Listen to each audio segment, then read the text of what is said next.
This happened on Halloween night 2018. I was handing out candy alone.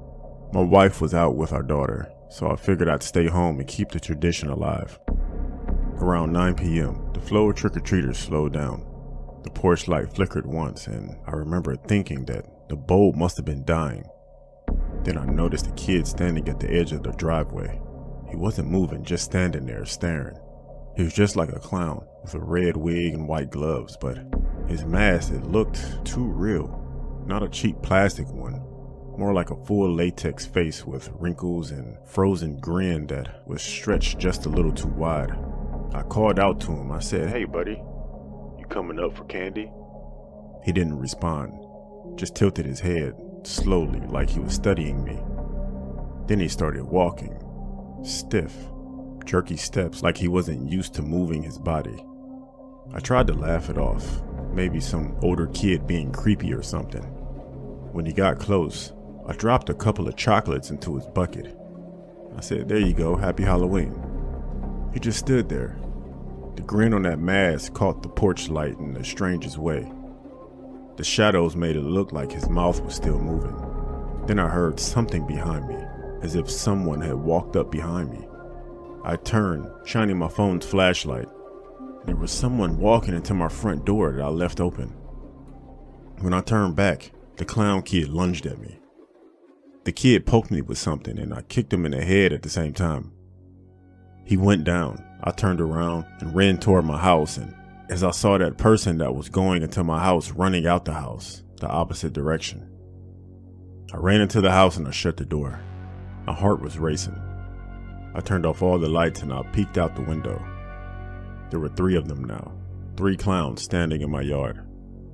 I get how this sounds, but it was really 3 clowns just standing there, each with the same stretched grin, not moving, just staring up at the house.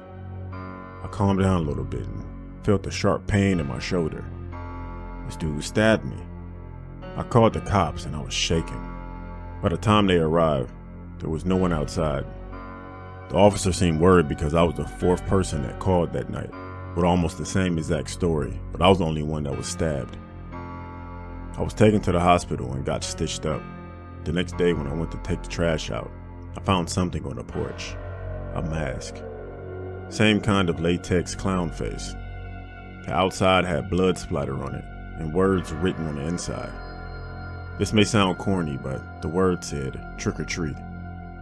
I get how it sounds, but since then the cops never found out who it was, and I've never handed out candy again.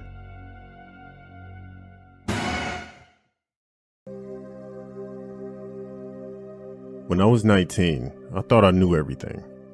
My friends and I were driving back to Indy from a concert in Bloomington. It was late, it was around 11:30 p.m. We were low on gas and I told them not to stop in Martinsville. My dad had told me these stories about Martinsville. Back in the day, it was known as a sundown town. And while some of that sounded like old fear, something in his voice always made me believe it. Caleb, my friend, waved it off. He said that stuff was over. It was the 90s. And he laughed. He said, "We'll be fine." Honestly, we weren't. We pulled into a Shell gas station just off the main road, and it was empty. It was lit by flickering overheads and buzzing bulbs. I got out and instantly felt exposed, like I'd stepped onto stage and where I didn't belong. No one else was there. The quiet was eerie.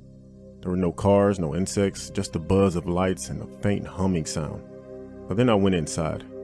The woman at the counter didn't speak. She just stared at me.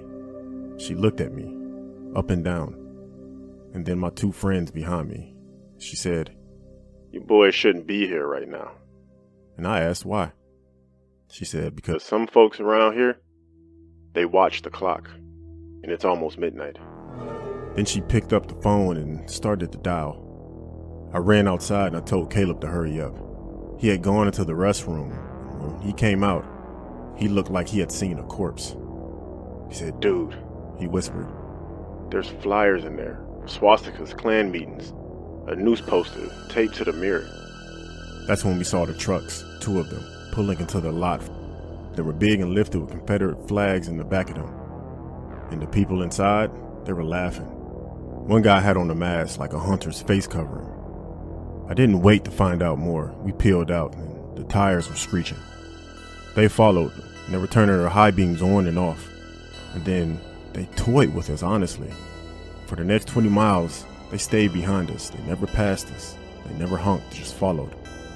One of the trucks pulled up right beside us at a light. The driver leaned out of the window and made a throat-cutting motion. We ran that red light and we didn't stop again.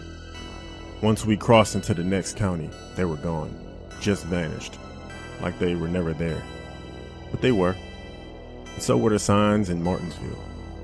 The whispers, the hate. The town didn't need fences or checkpoints, just silence and the eyes that they had. I don't know. This made me more weary and careful of towns that I stopped through.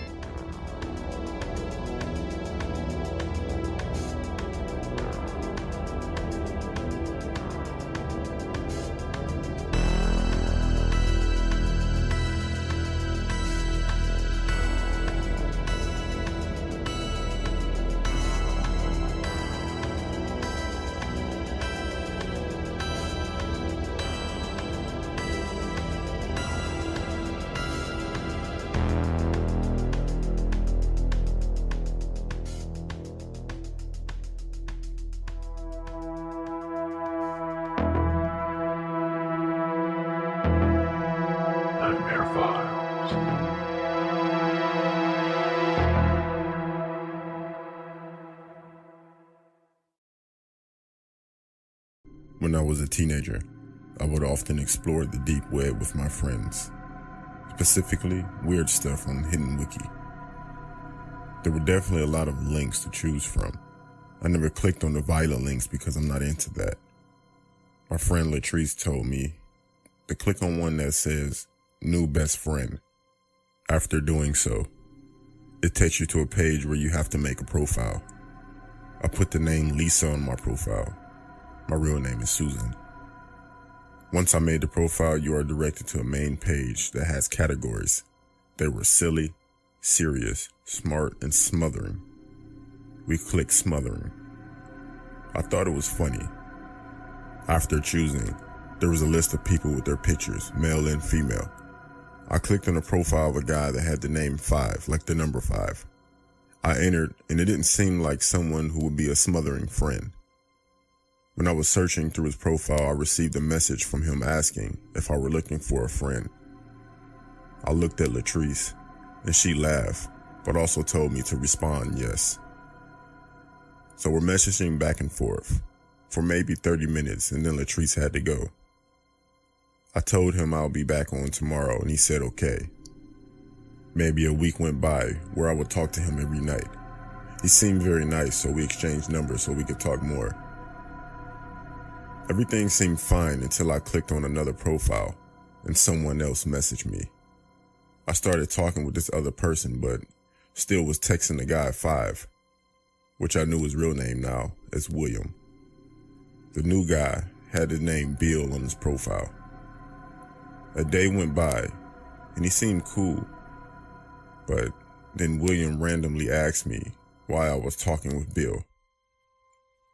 I didn't know what to say, so I never responded. He kept texting with angry messages, so I blocked him. I didn't receive any texts, only a single message on that site, and it said soon. One day after school, my friend Latrice came over to have a sleepover. We got comfortable, went to my room, and did our usual of surfing through the web, being nosy. I brought up that guy. Then I received a text message that said, "Why'd you block me?" from a random number. I replied with a question mark. Then he replied, "It's me, William." He texted me from another number after I blocked him. I told Latrice how creepy this guy is. Then Latrice stopped me from talking because she thought she heard something. Then I heard a voice. "I'm not that creepy." We both responded by screaming and looking around. I saw someone coming from under my bed, so we ran screaming out of my room, and my mother called the cops. They didn't get him because he left through my window, and nothing could be traced back to him. I'm starting to think that he was both of the people I was talking to. That definitely opened my eyes to the dangers of the internet. I would never visit the dark web again. My mother always made me play hide and seek with her. It was just me and her, and we'd always play at 9 o'clock. Every time without failure, she told me to ignore her during the game. She told me that she would purposefully try to trick me. But you know, if you really wanted to trick somebody, why tell them? We played in the park. I thought this was normal. I knew other families didn't do this, but at the same time, I thought there was nothing wrong with what we were doing. I liked the park after all. During the night, the air was so fresh, and it was silent, and the trees seemed larger than usual. She counted down from 100, giving me ample time to run away. My general competitiveness always made me run away, and as far as I could. I'd find some space behind many trees and I'd lie down. The park was large, but somehow my mother would always manage to walk past me at least 3 times in those 20 minutes. I'd always hear her speaking as she would walk past me. "Come out, Clara. Clara, please come out. I'm sick of this stupid game, Clara. It's cold. I just want to go home." I ignored her. When we first started with the games, I'd been foolish enough to leave my hiding spot. My mother's face immediately turned into one of fury. She'd walk up and grab me tightly by the shoulder as she scolded me relentlessly. "I told you not to listen to me, didn't I?" She would drag me back to the car and ignore me until the next day, when we played. I didn't know why she did that. After I'd stopped listening to her during the 20 minutes of game time, it would no longer trick me. I knew she was lying, and it simply seemed like a waste of breath and energy to keep calling out for me. She got angry when she found me. The park was a huge place, and if she hid somewhere, I would never find her, but somehow my mother was excellent at tracking me down. It was like she sniffed me and hunted me down. Instead of getting angry at me, she got disappointed. She'd sigh loudly and her eyes would tear up before she dejectedly just walk away and go to the car. That gave me the worst feeling ever. It made me feel inadequate. One time, she found me after only 2 minutes and she broke down sobbing. But I didn't get it. I felt a huge urge to win. I needed it. So I started to get creative. I hid myself in the bushes. I changed my clothing to be more green and black and generally more inconspicuous. I got high up in a tree so it would be difficult to see me from the ground. I learned how to stay still. Really, really still. And when I won, my mother would smile at me. It wasn't a smile of happiness or a smile of pleasure. It was more relieved. Like she was relieved that I didn't get found, but I felt so proud when I saw it. We'd go home and I'd have an easy time falling asleep. And then my father came. One day, when I came back from school, I saw him talking to my mother. He was almost never home, actually. I'd seen him twice in my entire life, and my mother never really spoke about him. He was really just a stranger to me. I noticed the expression on my mother's face immediately. It was pale, white, shaking, and her eyes were wide. I couldn't hear what he was saying, so I got closer and towards them. Of course, their conversation stopped just as I did it. Well, my father stopped speaking. The expression of my mother stayed the same. He turned to me and smiled in a wolfish way. It made me recoil away with disgust. He sneered. This dude really sneered. I thought it was normal because that's how my classmates acted. Later that same day, when my father was off in the toilet, my mother got close to me and whispered, "Don't come out." Not even after 20 minutes. My father got really energetic right before bedtime. I thought we'd skip the whole hide and seek thing. My mom looked really sick and looking at the clock, she said, "Let's take a trip to the park." I immediately noticed that she didn't mention hide and seek. But why? My father asked, "Why not? Let's go get some fresh air maybe." And he said, "Fine." And he also said, "I like them active anyway." What the hell did he mean by that? Mom told me to change with a certain look. and I caught what she meant immediately. Put on the hiding clothes. After doing it, we got into the car and we drove to the park. My mother was silent the entire way, but my father hummed. We walked together in the park for a while, my dad mumbling about work. I don't remember much of it. Honestly, it didn't sound like any job I'd ever heard. Then suddenly, my mother pointed at a tree in the distance. I noticed that it was the same tree that she found me hiding behind the last time she caught me. These trees got so old, and then they die. It's a shame that they're stuck in place, unable to get away from the virus, she was saying. What she was actually saying was, get away and hide. Death is the way of all living things, my dad said. No need to fear it. I think I saw a squirrel in that tree, I said. I'm going to check it out. I disappeared into the forest. I'd grown well acquainted to this forest. I got behind a hill before changing direction and moving away. I made sure to try to move on to the spots that wouldn't leave a mark. I needed to get far away before they noticed something was up. I thought about climbing a tree and hiding there, or about diving into a couple of bushes.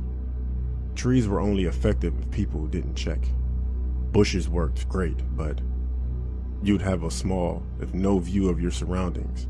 I chose the bushes, jumping into them and trying to control my breath. After a couple of minutes, I heard my parents walking in the distance. "Clara," my dad shouted. "Where are you, sweetheart? If you're hurt, please say something. We'll help. Clara." Mother said, "Clara, can you hear me, darling?" My heart was beating faster. I knew for a fact that I shouldn't leave the bushes. That was the absolute worst thing that could happen. I kept my breathing under check, and as they moved further and further away from me, then they came back. "Please, Kara. Your dad isn't dangerous. Please come out. Clara, please. I need to get going soon. Please come out," my mom said. "Clara, where are you? Stop this silly nonsense, Clara." Their voices eventually faded out. I'd stayed there in the same position for nearly a whole hour. My body started to ache and I could feel insects crawling around the back of my leg. I really wanted to leave this position. I heard a stick snap in the distance. It came from behind me. I hadn't heard their voices at all. Had they just stopped speaking? That terrified me, and I felt I needed to turn around and get a better view. But I knew that would give me away. "Clara, stop with this silly nonsense. Come out." I was entirely silent. "Clara, please come out." Her voice was turning more and more desperate, more guttural. Fortunately, it was what seemed to be around 70 meters from me. But she was approaching. "Clara," my mom said, "I'm getting tired. I just want to go home and eat and sleep." I stayed silent as the voice grew older. She was approaching me. "I know you're in the area. It's only a moment of time before I find you. I will skin you. I'll start with your forearms, peeling off your skin and using a dull knife, just like peeling back cheese. I'll wager there'll be lots of blood coming out and screaming. Oh, the screaming. I won't be able to focus, but that's all right. I can always switch to your other arm." She came closer. "You won't like that." "I certainly wouldn't, but I'm not as stupid and disgusting as you, Clara. No. I'm glad I'm not a creature of filth like you. The only good thing you can serve is being in my belly, fueling me. I'll find you, Clara." The voice was only 20 meters away. "You'll regret not coming out." 10 meters. "You know, I don't eat the bones. They get stuck in my throat, but I can't leave them. I'll probably take them home with me and suck on them. They have a good taste, you know. It'll be perfect." 2 meters. She giggled. Did she find me? Oh, no. I debated whether I should stay still and hope for the best or if I should look back. My fear was killing me and it had to know, but I know looking, I would make a noise. So no, I had to stay still. "I know where you are," she said. Man. But then she began walking away from the spot. "I'll suck on your eyeballs before swallowing them. They're better whole, and they're always wet and squishy, so they go down the throat easily. If not, they're always blood. Oh, a mouth full of warm blood is there a better feeling?" I stayed still for the entire night, even after I was certain that they'd gone away. It was only when the sun was above me and I could hear other children that I stood up. One child jumped back and shrieked. He must have gotten properly terrified. And then I made my way back home. My father wasn't there, but my mom was. She hugged me. She told me how sorry she was and how she's sorry that I have the father that I had. And if it wasn't for him, none of that would happen. I still to this day really don't know what was going on.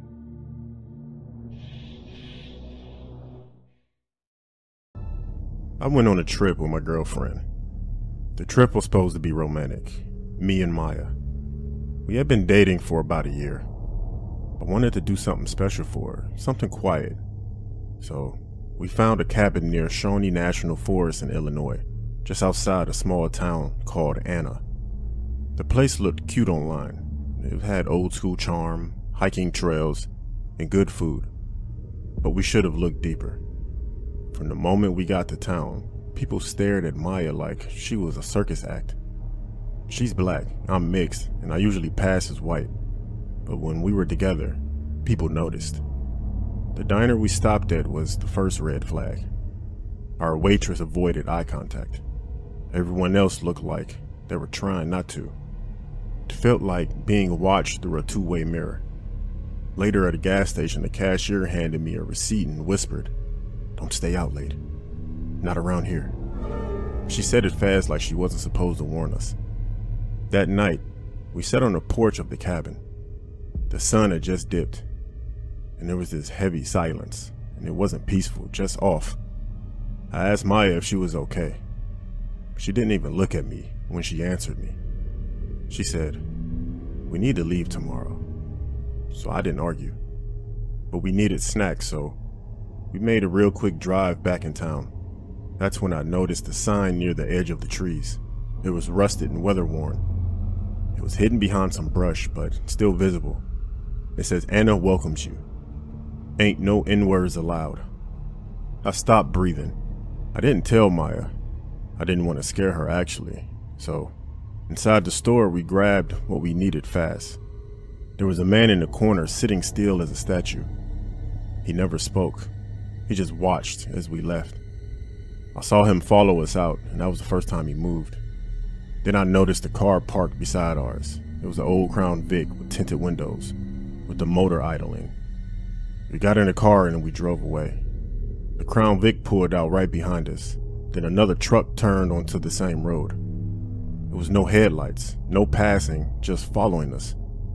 The road back to the cabin was pitch black. We also didn't have any cell phone service, just trees and gravel. So I took a hard turn down the side trail. I didn't even know where it led. So for about 10 minutes, I drove blind, waiting for a crash, a deer, something to happen. Eventually, we saw the headlights vanish behind us. We didn't sleep that night. Maya held a knife from the kitchen the entire time. Around 4 a.m., we heard footsteps outside. Then we heard the doorknob jiggling as if someone was trying to get into our room, but real sneaky like. There was no knock, no lights, just slow crunching of the gravel. And then there was a whisper, but I couldn't hear them. I still don't know what they said. But it was right outside the bedroom door, just whispering. We left before dawn. No refunds, no breakfast, we just drove. When I got back home, I looked up that town, and it turns out that Anna, which is spelled A-N-N-A, has long been said to stand for Ain't No N-Words Allowed. And it wasn't a rumor, it wasn't even a joke, it was a warning. If you're listening to this, just don't go into that town.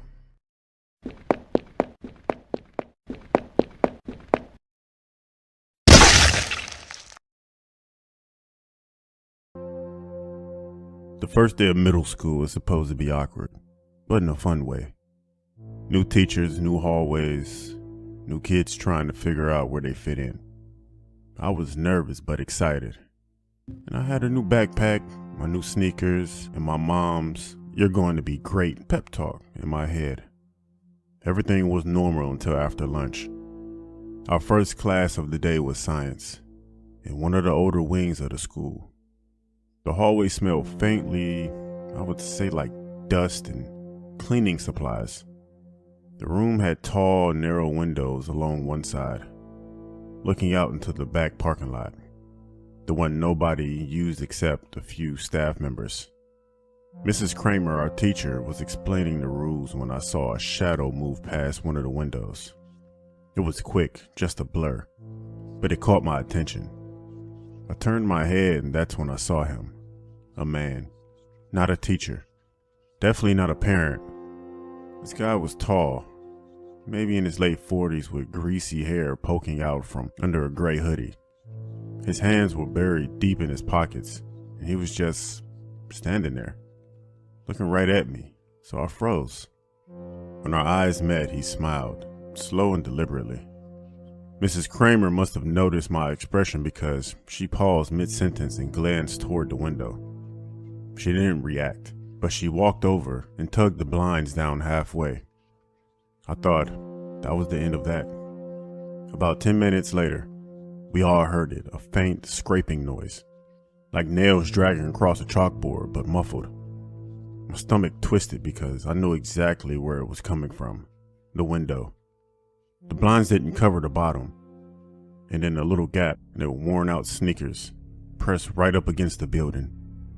The scraping got louder, then stopped. Mrs. Kramer told us all to stay in our seats, and she stepped into the hallway. I could hear her talking quickly, her voice shaking just slightly. A few minutes later, the principal came in, and he told us everything was fine, but we needed to stay in the room until the end of the day. When the final bell rang, we were escorted out the front door. I didn't see the man again. That night, I overheard my mom on the phone with the principal. The custodian had seen the same man wandering around the playground before school started. No one knew him. He wasn't a parent, and he left before the police arrived. The worst part, that parking lot was fenced in. The only way to get there was through the building or by climbing a locked gate. It's been years, but whenever I see a tall figure standing still in the distance, my brain takes me right back to that classroom and that slow, deliberate smile that he gave me.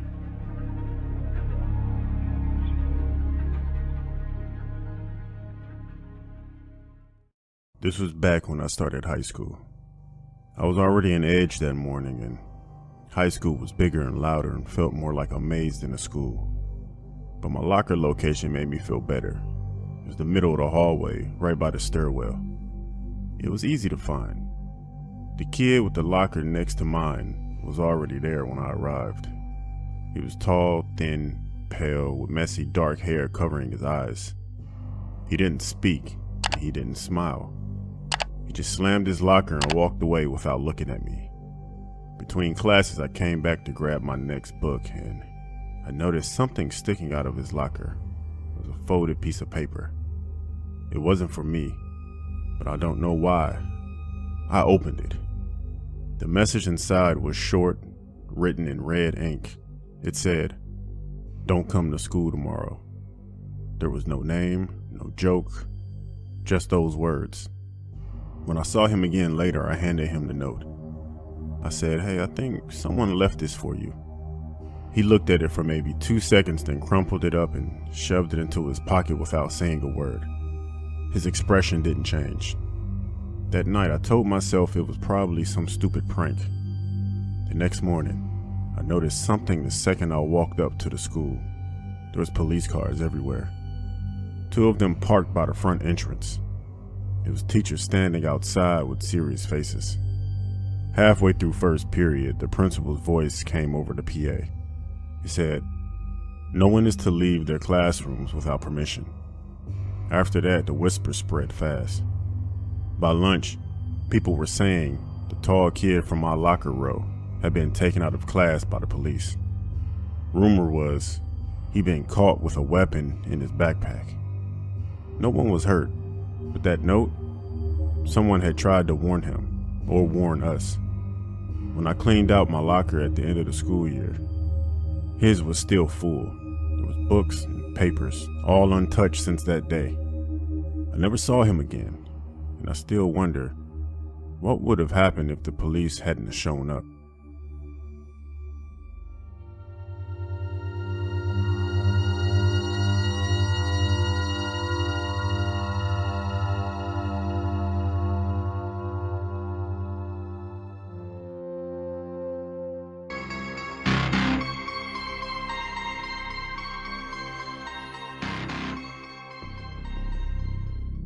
It was the first day of 4th grade for me, and for some reason our regular teacher was out.